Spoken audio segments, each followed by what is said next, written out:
These days, technology and social media both seem to be rapidly expanding. And because of this, there's all sorts of information out there. And some of it's good, and some of it is bad. The question is, which should you be listening to? We hear nonsense all the time pertaining to starting and managing a construction business. So for that reason, we wanted to dedicate an entire lesson to the myths associated with being an entrepreneur in the construction industry. Myth number 1. You just need a big idea. You just need $1 million idea. I'm sure you've heard it before, and we wish it were that simple. But we can assure you that if it were that easy, we'd see a lot more millionaires walking around, wouldn't we? In fact, we would argue that plenty of people do get great ideas, but how often do they actually take action and do something about it? Rarely.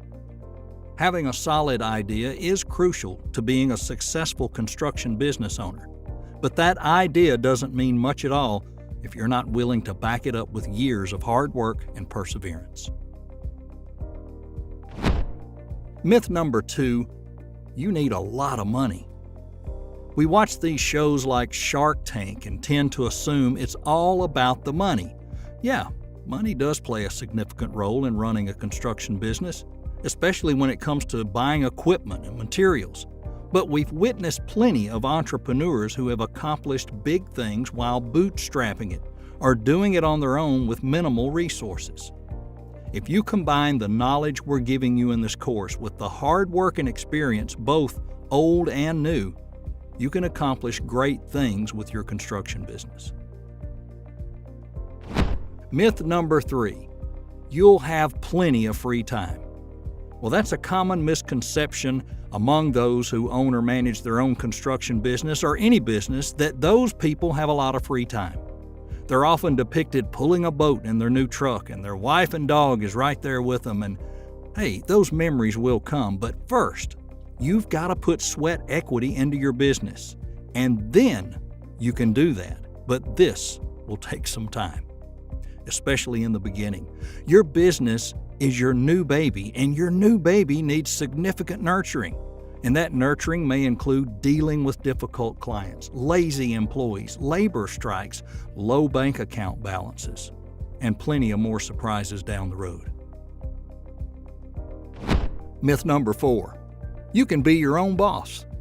Well, yeah, you're going to be the boss, but you're not really the boss. And let me explain.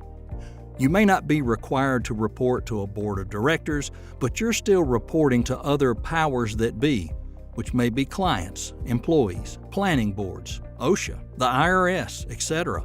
All of these inconveniences will need your constant attention because, believe me, if you don't handle it or at least check up on it, it won't get done. In addition, be cautious about going into a new construction business with the idea you call all the shots. Keep an open mind and try to consider that whether you want to admit it or not, there will be times when other people are right and you're wrong. You need to remain humble and listen to others around you because they're probably there to help you. Well, most of the time anyway. Myth number 5, you have to take a lot of risk. Yes, by definition, an entrepreneur is taking more financial risk than the average person. But don't assume this means you need to take many or even reckless risk. Go at your own pace. Take risk when you absolutely have to or when you feel comfortable enough to make a level-headed, responsible decision. The best construction business owners have found a healthy relationship with risk. And over time, you'll develop the same relationship as well. Want to view the entire lesson as well as all of the other lessons included in this course? Visit heavyape.com and use the coupon code EandC to get 25% off.